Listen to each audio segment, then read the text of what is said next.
እድሜ ከየት ጀምሮ ቢቆጠር ደስ እንደሚለኝ ታውቃላችሁ? መዝሙረ ዳዊት ከጀመርኩበት ቀን። በ80 ቀን ክርስትና ተነስቼ የእግዚአብሔርን ልጅነት ባገኝ ነፍስ ካወቅኩ በኋላ ክርስትና የመነሳት ያህል ወይም ደግሞ የእግዚአብሔርን ልጅነት የማግኘት ያህል ስሜት የተሰማኝ በዛን ቀን። የምርም የሆነ የመኖር ስሜት የተሰማኝ በመዝሙረ ዳዊት ነው። መዝሙረ ዳዊት መጸለይ ልቤን ያሳረፈ፣ ነፍሴን ያበረታ፣ ህይወቴንም የፈወሰና የእግዚአብሔርን ሩሩህነትና መሐሪነት ያሳየኝ ጸሎት ነው።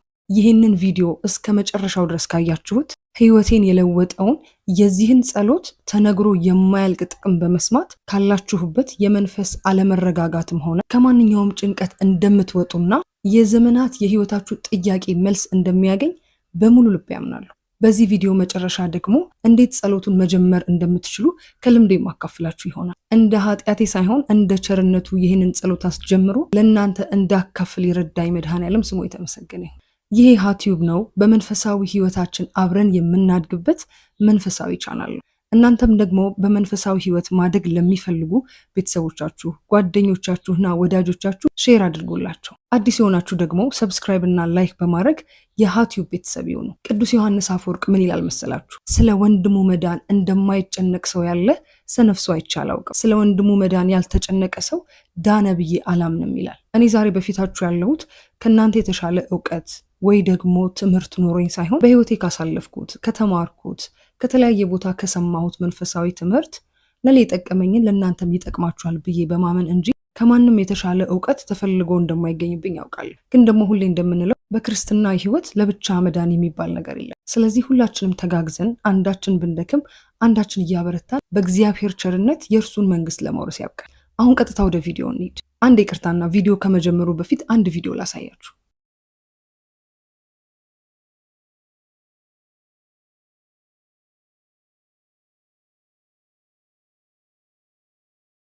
ይሄ ቪዲዮ እጅግ በጣም ትልቅ የቀለም ፋብሪካ አጥር ላይ ነው ያየሁትና እጅግ በጣም ነው ያስገረመኝ። ሁላችንም በያለንበት ቦታ የእግዚአብሔርን ቃል ቅጥራችን፣ አጥራችንና መጠጊያችን እናድርገው ለማለት ነው። እንደምታውቁት እንግዲህ መዝሙረ ዳዊት የእግዚአብሔር ልብ በተባለው 7 ሀብታት በተሰጠው አባታችን በቅዱስ ዳዊት የተጻፈ ጸሎት ነው ወይም ደግሞ መዝሙር ነው እና መዝሙረ ዳዊት የጸሎቶች ሁሉ የመዝሙራት ሁሉ ራስ በመባል ይታወቃል። እንዲሁም ደግሞ እስመ በመዝሙረ ዳዊት ይዘምሩ ሰማያውያን ወምድራውያን፣ በቅዱስ ዳዊት መዝሙር የሰማይ መላእክት እንኳን ሳይቀሩ ይዘምራሉ።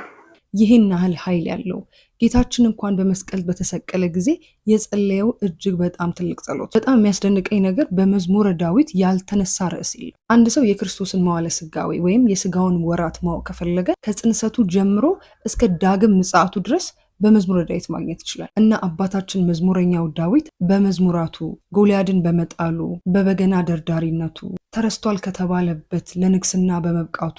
በነገራችን ላይ እዚህ ጋር ስደርስ ምን ትዝ እንዳለኝ ታውቃላችሁ? በጣም የሚያስደንቀኝ የዳዊት ታሪክ የዳዊት አባት ልጆችህን ለንግስና ተፈልገዋል እና ጥራ ተብሎ ሲጠራ ሌሎቹን አመጣና ዳዊትን ረስቶት ነበር እና ከዚህ በላይ ልጅ የለኝም እያለ ነበር። ይህ ስሜት ብዙዎቻችን ሊሰማን ይችላል። በአንዳንድ ወቅቶች የመረሳት ስሜት፣ የመተው ስሜት። የሚገርመው እነዛ ከተመረጡት አሉ ተብለው ለንግስና ከተመለመሉት ውስጥ አንዳቸውም ሳይመረጡ የተረሳው እንደ ልጅ ያልተቆጠረው ቅዱስ ዳዊት ግን በመጨረሻ እሱ ሲመጣ ያ ዘይት ፈላ ማለት ነው እና ሳሙኤልም እሱን ቀብቶት ሄደ። ስለዚህ ይህ ስሜት በተሰማችሁ ቁጥር ቅዱስ ዳዊትን አስቡት። ስለ ቅዱስ ዳዊት ይህን ያህል ካወራኋችሁ አሁን ደግሞ እኔ በህይወቴ መዝሙረ ዳዊት መጸለዬ የሰጠኝን ጥቅም፣ በመዝሙረ ዳዊት ያገኘሁትን ጥቅም አብረን እናያለን። የዚህ ቪዲዮ ዓላማ ይህን ጥቅም ሰምታችሁ መዝሙረ ዳዊት ለእኔ የሰጠኝን በጣም ተነግሮ የማያልቅ እጅግ በጣም ብዙ በረከቶች ሰምታችሁ ወጣቶች፣ በተለይ ወጣቶች መዝሙረ ዳዊት እንድትጀምሩ ማድረግ ነው። ስለዚህ በደንብ እንድትሰሙኝ ይፈልጋሉ። በጣም ብዙ ቢሆኑም ጥቅሞቹ ከዛ ውስጥ 9 የሆኑትን መርጬ ላካፍላችሁ ተዘጋጅቻለሁ። የመጀመሪያ ያገኘሁት ጥቅም የጸሎትን ትርጉም ያወቅኩት በዚህ ጸሎት ነው። ምክንያቱም ጸሎት ማለት ከእግዚአብሔር ጋር መነጋገር አይደል? ስለዚህ እኔ ይህን ጸሎት ስጸልይ የምርም ከእግዚአብሔር ጋር እየተነጋገርኩ እንደሆነ ነው የሚሰማኝ። ይህን ያልኳችሁ ለምን መሰላችሁ? ብዙ ጊዜ የራሳችን የግል ጸሎት በምንጸልይበት ጊዜ አብዛኛው ጥያቄ ነው አይደለ? እንዲያደርግልኝ፣ እንዲሆንልኝ የሚሉ ጸሎቶች ናቸው። እኛ ብቻ የምንናገርበት ጸሎት ነው። መዝሙረ ዳዊት ግን እኛ ምንናገራለን፣ እግዚአብሔርም ይናገረናል። በስትክክል ከእግዚአብሔር ጋር የምንነጋገረው ጸሎት ነው። በጣም ብዙ ነገር ከመዳሰሱ የተነሳ ስጋዊ ብቻ አይደለ ሰማያዊውንም መንፈሳዊውንም በጣም ብዙ ዘርፎችን ከመያዙ የተነሳ በቃ ማለት ምንም ቀረ የምትሉት ነገር አይኖርም። ሁሉንም ነገር እዛው ጸሎት ውስጥ ታገኙታላችሁ። እግዚአብሔርም ሲያናግራችሁ ታዩታላችሁና የጸሎትን ትርጉም ያወቅኩት በዚህ ጸሎት ነው። ሁለተኛው በጣም የሚያስገርመኝ ከዚህ ጸሎት ያገኘው ጥቅም በቃላት መግለጽ ያልቻልኩትን ውስጤ የሚሰማኝን ይገልጽልኛል። ልክ ራሱ ቅዱስ ዳዊት እንዳለው ለጌታዬ ማን ነገረው ብሏል እና ልክ እንደዛ ማን ነው ለቅዱስ ዳዊት የነገረው እስከምል ድረስ በቃ ውስጤ የተሰማኝን መናገር ያልቻልኩትን እንዴት ብዬ ነው አሁን የምገልጸው ያልኩትን ነገር በሚገርሙ ቃላቶች በሚገርም ስሜትና ጥልቀት ያን ነገር ይገልጽልኛል። በጣም ብዙ ጊዜ አልቅሼ አውቃለሁ መዝሙረ ዳዊት ስጸልይ በጣም ምክንያቱም ኤግዛክት የተሰማኝን ነገር ነው ቃል በቃል የሚለውና በጣም ነው ኢሞሽናል የሚያደርገኝ። ይሄ ማለት ለምሳሌ አሁን በጣም የተረሳው ከመሰለኝ እስከ መቼ ትረሳኛለህ እላለሁ። በጣም ደግሞ ስጨነቅ እግዚአብሔር የሚያሳጣኝ የለም፣ በለመለመ መስክ ያሰማራኛል። ተስፋ ያጣው ሲመስለኝ ከእንግዲህ ተስፋዬ ማን ነው? እግዚአብሔር አይደለምን? ሶስተኛው ጥቅም ደግሞ ላለሁበት ማንኛውም ሁኔታ መልስ የሚሰጠኝ ጸሎት። ከኃጢአት የተነሳ እግዚአብሔር ሩቅ ሲመስለኝ እንደርሱ ማንም ቅርብ እንደሌለ ያስረዳኛል። በእውነት እግዚአብሔር ቅርብ ነው እያለ በቃ ለኃጢአተኞችም እግዚአብሔር ምን ያህል ቅርብ እንደሆነ ምን ያህል አጠገባችን እንደሆነ የሚያሳየኝ ጸሎት ነው እና ላለሁበት ሁኔታ ሁሉ መልስ አገኝበታለሁ እና ደግሞ እዛው ነው የሚያጽናናኝ። በቃ የሆነ መጥፎ ስሜት ተሰምቶኝ ከሆነ እዛው የሚያጽናናኝን ቃል አገኝበታለሁ እና ከጸሎት ውጭም የሆነ ጥሩ ስሜት ላይ ካልሆንኩኝ ሳነበው ለዛ ለተሰማኝ ስሜት መልስ የማገኝበት ጸሎት ነው።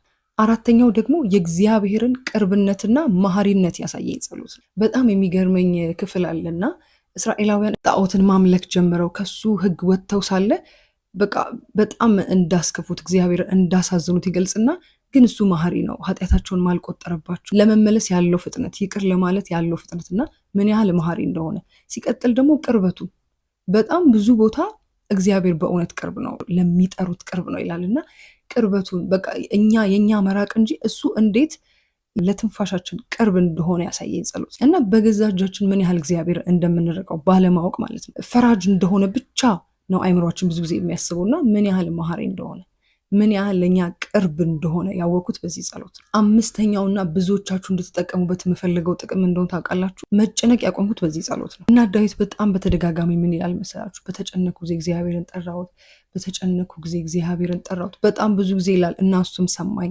ከመጨነቅ ቀጥሎ ያው ሰው ስለሆነ ያ ነገር ሙሉ ለሙሉ ሊጠፋልን አይችልም። ኃጢአት ቢሆንም ግን ሊመጣብን ይችላል ያ ስሜት ግን ቀጥታ የሚመጣው ነገር ቀጥሎ የሚመጣው ነገር እግዚአብሔርን መጥራት እንደሆነ ያወቅኩት በዚህ ጸሎት ነው። መጨነቅ ማለት ያው ብዙ ጊዜ ሰምተነው እናውቃለን፣ የእግዚአብሔርን መኖር መጠራጠር እንደማያደርግልን ማሰብ ነውና በቃ መጥራት አንድ ነገር ብቻ ነው የሚያስፈልገው፣ እግዚአብሔርን መጥራት፣ ከልብ ሆኖ መጥራት። ያ ጭንቀት በተሰማን ጥልቀት ደግሞ እንደዛው በዛው በልብ መሰበር እግዚአብሔርን መጥራት ያን ያህል ቅርብ ነው እግዚአብሔርና በቃ ሙሉ ለሙሉ መጨነቅ የተውኩት ወይ ዳዊቴን አነባለሁ ወይ ጸሎቴን አደርጋለሁ በቃ ምክንያቱም የእግዚአብሔር አለመኖር ነው። በቃ በህይወታችን ውስጥ የመንፈስ ቅዱስ አለመኖር ነው ጭንቀት የሚያመጣው። እግዚአብሔር ስንጠራው ደግሞ ቅርብ ነው። ስለዚህ ጠራዋለሁ፣ ይመጣልኛል፣ ጭንቀት ከኔ ጋር ቦታም አይኖረውም። ስለዚህ ይህን ነገር ያስወገደልኝ ጸሎት ነው መዝሙረ ዳዊት ማለት ነው። ሌላው ደግሞ እግዚአብሔር ከኔ ጋር እንደሆነ እንዲሰማኝ ያደረገ ጸሎት ነው። ምን አደርጋለሁ? በተቻለኝ አቅም ቃላቶቹን ለመያዝ በቃሌ ለማስታወስ የሆነ ሁልጊዜ እፈልጋለሁ እንደዛ ማድረግና በቃ ሁልጊዜ እግዚአብሔር ከኔ ጋር እንደሆነ የትም ብሄድ የትም ብሆን ምንም ነገር ውስጥ ብገባ እሱ ከኔ ጋር እንደሆነ ይሰማኛል። በመዝሙረ ዳዊት ጸሎት ማለት ነው። አንተ ከኔ ጋር ነህና ክፉን አልፈራም እላለሁ። በቃ በሞት ጥላ መካከል እንኳ ብሄድ አንተ ከኔ ጋር ነህና እግዚአብሔር ከእናንተ ጋር እንደሆነ ማሰብ የሚሰጠው ሰላም የሚሰጠው በራስ መተማመን የሚገርም ነው። በቃ የሚገርም ማለት ነው እና ያ ስሜት ከብዙ ነገር ያድናችኋል። እግዚአብሔር ከኔ ጋር ነው ማለት እንዴት ፕራውድ እንደምትሆኑ ይሄ ነገር ብዙ ጊዜ አስባለሁ። አንዳንዴ ለምሳሌ የሆነ ቀበሌ የሚሆን ወረዳ የሚሆን ወይ ትልቅ መስሪያ ቤት ውስጥ ሰው ሲኖራችሁ እናንተ የኔ የምትሉት ሰው ወይ ዘመድ ሲኖራችሁ ያላችሁ መተማመን አለ አይደለ? እንትና አለ እከሌ አለ ምንለው መተማመን አለ ለዛች ቦታ እንኳን እና የሰማይና የምድር ጌታ ከኔ ጋር ነው ስትሉ የሚሰማው መተማመን ልነግራችሁ አልችልም። ሁሉም ሰው ኤክስፒሪየንስ ቢያደርገው ብዬ አስባለሁ። ይሄን ነገር በቃ እግዚአብሔር ከኔ ጋር ነው። ሸክማችሁ ሲቀል ይታወቃችኋል። ምክንያቱም ሸክሙን እሱ እንደሚሸከመው ነው የምታውቁት። በራሳችሁ አይደለም የምትተማመኑት፣ በእግዚአብሔር ነው። ያኔ ሸክማችሁን እንኳን አታውቁትም፣ ክብደቱን እንኳን አታስተውሉትም። እና የምርም እግዚአብሔር ከኔ ጋር ነው እንድል ያደረገኝ ጸሎት ነው። ሰባተኛው ጥቅም ደግሞ ሰይጣን ለሚያመጣብኝ ክፉ ሀሳብ ወዲያውኑ መልስ ይሰጥልኛል። ፈተና በብዙ መንገድ ሊመጣ ይችላል። በራሳችን ምኞት፣ በዓለሙ፣ በሰይጣንም በብዙ መንገድ ፈተና ይመጣል እና አንዳንዴ ሰይጣን በአይምሯችን ውስጥ ክፉ ሀሳብ ያመጣል። ልዩነቱ ምንድነው? ጆሮ ከፍቶ የመስማትና ያለ መስማት፣ ልብ የመክፈትና ያለ መክፈት ሁኔታ ነው። ልቤን ከፍቼለት የሰይጣን ሀሳብ በአይምሮ ሲመጣ ቶሎ ብዬ በቃ መዝሙረ ዳዊትን ማሰብ ነው የምፈልገው። ምክንያቱም ለእያንዳንዱ ነገር መልስ ስላለው ማለት ለእያንዳንዱ ነገር ቃል በቃል ነው እግዚአብሔር ቃል የሚመልሰው ቃል በቃል ማለት ነው። ምክንያቱም የእግዚአብሔር ቃል 7 ጊዜ ነጥሮ እንደተጣራ ብር ነው ይላል ራሱ መዝሙረ ዳዊት።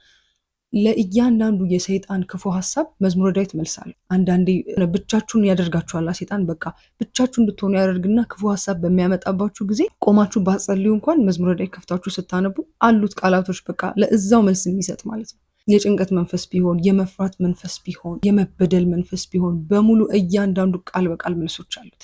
ይሄ ነገር በጣም ነው የሚያበረታኝ ማለት ነው፣ እጅግ በጣም። ሌላው ደግሞ በዚህ ጸሎት ያገኘው ጥቅም በእርግጠኝነት የሚያስፈልገኝን ነገር የሚሰጠኝ ጸሎት ነው። ይህን ስላችሁ ለምሳሌ አሁን በራሳችን ስንጸልይ እኛ የምንፈልገውን ነገር ነው የምንጸልየው አይደለ? መዝሙረ ዳዊት ግን ቅዱስ ዳዊት የእግዚአብሔር ልብ ስለሆነ ጸሎቱም እንዳልኳችሁ የእግዚአብሔር ልብ ነውና እናንተ የምትፈልጉትን ነገር ሳይሆን የሚያስፈልጋችሁ ነገር የሚሰጣችሁ ጸሎት ነው። እንደውም አንዳንዴ እኮ ምን ይባላል፣ በቃ እኛ የምንፈልገውን ነገር ያልሰጠን እግዚአብሔር ይመስገን ይባላል አይደል? ምክንያቱም የሚያስፈልገን ስለሚበልጥ ማለት ነው። ስለዚህ በመተማመን ስትጸልዩት እዛ ላይ ያሉት ቃላቶች ጸሎቶቹ በሙሉ የሚያስፈልጉን ናቸው። የሚያስፈልጉን ምክንያቱም በደልን የማመን አለው፣ የመጸጸት አለው፣ ይቅርታ የመጠየቅ አለው፣ ሃይማኖት አለው፣ ፍቅር አለው፣ ምጽዋት አለው። እነዛ ነገሮች ሁሉ እና ብዙ ጊዜ እንደውም ዳዊት ምን ይላል? ጥበብን አስተምረኝ፣ ማስተዋልን አስተምረኝ፣ ትእዛዝን እንድፈጽም አድርገኝ። አሁን ለምሳሌ እኔ በፍጹም ልጸልየው የማልችለው ጸሎት አለ መዝሙረ ዳዊት ላይ ግን ያለ። ለምሳሌ ከተሰወረ ኃጢአት አንጻኝ፣ እኔ በፍጹም ይሄን ልጸልይ አልችልም። ከድፍረት ኃጢአት አንጻኝ የሚላለ እና ማን እንዲህ ብሎ ሊጸልይ ይችላል? አሁን እኛ የምንፈልገው ብለን የምናስባቸው ጸሎታቶች ውስጥ እነዚህ አይካተቱም። እና የሚያስፈልገን ጸሎቶች ቅዱስ ዳዊት የጻፈው መዝሙረ ዳዊት ላይ አለ። ንጹሕ ልብን ፍጠርልኝ፣ ቀናውን መንፈስ በውስጥ ያድስ፣ ቅዱስ መንፈስህን ከኔ ላይ አትውሰድ። እንደዚህ ብለን ልንጸልይ በፍጹም አንችልም፣ ምክንያቱም ያስፈልጉናል ብለን ስለማናስብ። መዝሙረ ዳዊት ግን የምርም ለሰው የሚያስፈልጉት ጸሎቶች በውስጡ የሚካተቱ ናቸው። ብንበድል እንኳን እንዴት ብለን መጸጸት እንዳለብን፣ እንዴት ብለን እግዚአብሔርን ይቅርታ መጠየቅ እንዳለብን የሚያስተምር ጸሎት ነው። እንደውም አንደኛውም ጥቅም ይሄ ነው። ምክንያቱም በደልን የማመን ነገር ብዙዎቻችን ላይኖር ይችላል። ለራሳችን ቶሎ ይቅርታ ማድረግ። ዳዊት የሚገርመው ለራሱ ይቅርታ አያደርግም። በቃ አልጋይም በእንባ ያጥባለሁ ይላል። ለራሱ ይቅርታ ሲያደርግ አታዩትም። ራሱ በደረሰው የጸሎት መጽሐፍ ላይ እንኳን ራሱ ምን ያህል በደለኛ እንደሆነ አድርጎ ሲጽፍ እናያለን። እና በደለኛ እንደሆንን እንድናመን የሚያደርግ ጸሎት ነው። ከዛ ውጭ ደግሞ እንዴት ብለን ደግሞ ይቅርታ መጠየቅ እንዳለብን፣ እንዴት መጸጸት እንዳለብን፣ ወደ ንስሐ የሚመራ ጸሎት ምን አይነት እንደሆነ ያወቁት በዚህ ጸሎት ነው። እንደው ለዚህ ቪዲዮ ብዬ አሳጥሬው ነው እንጂ የምሬን ነው የምላችሁ። ምን አላገኘውም ብዬ የማስበው ነገር የለም ከመዝሙረ ዳዊት። እጅግ በጣም ብዙ ጥቅሞችን አግኝቻለሁ። ቶታሊ ህይወቴን የቀየረው ቶታሊ ማለት በፊት የምታውቁኝ ሰዎች ታውቁኛላችሁ። እና ከነበርኩበት ነገር ሙሉ ለሙሉ ሽፍት እንዳደርግ ያደረገኝ ይሄ ጸሎት ነው። እና የምር እኔ አሁን ላይ በፊት እንደውም አባቶቻችን ትልልቅ ሰዎች መዝሙረ ዳዊት መለያቸው ነበር። አሁን ላይ ያለን ወጣቶች ግን ብዙ ጊዜ እንደውም ውዳሴ ማርያም እንደውም ጥሩ ነው እግዚአብሔር ይመስገን፣ ግን መዝሙረ ዳዊት ላይ ያለን ነገር በጣም ይቀረናል። እና የምር ውስጡ ያለውን ኃይል ውስጡ ያለውን በረከት ካለማወቅ እንደሆነ አስባለሁ። ስለዚህ ሁላችሁም እህት ወንድሞቼ እግዚአብሔር በረዳን መጠን መዝሙረ ዳዊት ብንጸልይ በጣም ብዙ ጥያቄዎቻችን ይመለሳሉ። የቤተ ክርስቲያናችን ቅዱሳን እንኳን ገድሎቻቸው ላይ ብታዩ አብዛኛዎቹ መዝሙረ ዳዊት ነው የሚጸሉት። አብዛኞቹ ኦልሞስት ሁሉም በሚባል ደረጃ። እና አሁንም ጊዜው አልረፈደም፣ ጸሎቱን ለመጀመር አልረፈደም። ስለዚህ ከዚህ ጋር ተያይዞ ደግሞ እንዴት እንደጀመርኩ ይላካፍላችሁ። እንዳልኳችሁ ባለፈው የሰራሁላችሁ ቪዲዮ ላይ በታመምኩበት ሰዓት የአባ ገብረ ኪዳንን ስብከት ሰማው። አሁን ከዛሬ ጀምሮ ሁላችሁም ዳዊት ይኖራችኋል። መዝሙረ ዳዊት የሌለው ክርስቲያን አይደለም። ከዛ ወዲያውኑ መዝሙረ ዳዊት ገዛው። ስትገዙም ጥንቃቄ ማድረግ አለባችሁ። የቃላት ግድፈት እንዳይኖር በደንብ አጣርታችሁ ትክክለኛ ቦታ ላይ ሄዳችሁ ለመግዛት ሞክሩ። እና ከገዛውኝ በኋላ ምንድን ያደረኩኝ ቀጥታ ወደ ጸሎቱ አልገባውም። ምክንያቱም የጸሎት ልምድ ስላልነበረኝ በሰዓቱ 30-20 መዝሙራት መጸለይ አልችልም ነበር። ስለዚህ ምንድን ያደረኩኝ ማንበብ ጀመርኩ። ወዲያውኑ እንደገዛሁት የሚገርማችሁ ለጸሎት አልቆምኩኝ፣ ማንበብ ጀመርኩኝ እንደ መጽሐፍ ማለት ነው። እና በጣም ነበር የተገረምኩት። በቃ ሳነበው ራሱ የሚሰማኝ ስሜት የሚገርም ነበር። እና ይሄን ስላችሁ ወዲያውኑ ጸሎቱን በአንዴ 30ውን መጸለይ ላይ ይጠበቅብን ይችላል። ከራሳችን ጋር እንዲዋሃድ በማንበብ ጀምሩት። መጽሐፉን ግዙት መጀመሪያ፣ ከዛም በኋላ አንብቡት። ባገኛችሁ ሰዓት 2 መዝሙርም 3 መዝሙርም። የሚገርማችሁ እኔ በአንድ መዝሙር ነው የጀመርኩት። ማንበብ ጀመርኩኝ። ከዛ ምን ማድረግ ጀመርኩኝ? ማታ ላይ ልተኛ ስል አንዳንድ መዝሙር መጸለይ ጀመርኩ። አንዳንድ መዝሙር እያልኩኝ 2 እያልኩኝ 3። ሳታውቁት በጣም ጸሎት ማድረግ እንድትወዱ እንድትጓጉ ያደርጋችኋል። ስለዚህ እንደዛ እያላችሁ እግዚአብሔር በረዳችሁ መጠን እየጨመራችሁ ባለፈው በተነጋገርነው መሰረት መቀጠል ትችላላችሁ ማለት ነው። በእርግጠኝነት ነው የምላችሁ መጸለይ ስራ የሆነባችሁ ብዬ ያልኳችሁ ባለፈው ለታ መዝሙረ ዳዊት ጸሎትን እንድትጓጉ ነው የሚያደርጋችሁ። በቃ ቃላቶቹ እጅግ ደስ ስለሚሉ ስለማይሰለቹም ሁልጊዜ መጸለይ እንድትጓጉ እንድትናፍቁ የሚያደርግ ጸሎት ነው። ስለዚህ በእውነቴን ነው የምላችሁ እግዚአብሔር በረዳን መጠን ሁላችን ወጣቶች በቃ እንዴት ነው እንደ ዘመቻ ራሱ ብናስበው ደስ ይለኛል መዝሙረ ዳዊትን መጀመር ማለት ነው። ስለዚህ እንደተባባልነው በማንበብ እንጀምረዋለን፣ ከዛ ቀስ እያለን እየበረታን እንሄዳለን ማለት ነው። እንግዲህ የዛሬው ቪዲዮ ይህንን ይመስላል። ከመዝሙረ ዳዊት ጋር ተያይዞ የሚነሱባችሁ ማንኛውም ጥያቄዎች እግዚአብሔር በረዳኝ መጠን መጽሐፍም አንብቤ ስብከትም ሰምቼ ቢሆን ለእናንተ መልስ ለመስጠት ራሴን አዘጋጃለሁ። ኮመንት ላይ አስተያየት ካላችሁ፣ ጥያቄ ካላችሁ፣ መዝሙረ ዳዊትን አስመልክቶ ምንም አይነት ጥያቄ ካላችሁ ኮመንት ላይ ጻፉልኝ። ተጋግዘን በእግዚአብሔር ቸርነት ሁላችንም መዝሙረ ዳዊት እንጀምራለን። የጀመራችሁ ሰዎች ደግሞ ለውጣችሁን ኮመንት ብታደርጉልኝ በጣም ደስ ይለኛል። እየተወያየን እርስ በርስ እየተጋገዝን ያልጀመሩት ወንድም እህቶቻችን እንዲጀምሩ አድርገን የጀመርንም ካለን በጸሎቱ በርትተን ጸንተን በእግዚአብሔር ቸርነት መንግስቱን ለመውረስ የበቃን ያድርገን። በሚቀጥለው ቪዲዮ በአዲስ ርዕስ እስከምንገናኝ ሰላም ሁኑልኝ። ለጻድቃን ለሰማዕታት የተለመነ መድኃኔዓለም ለእኛም ለኃጢአተኞቹ ይለመነን።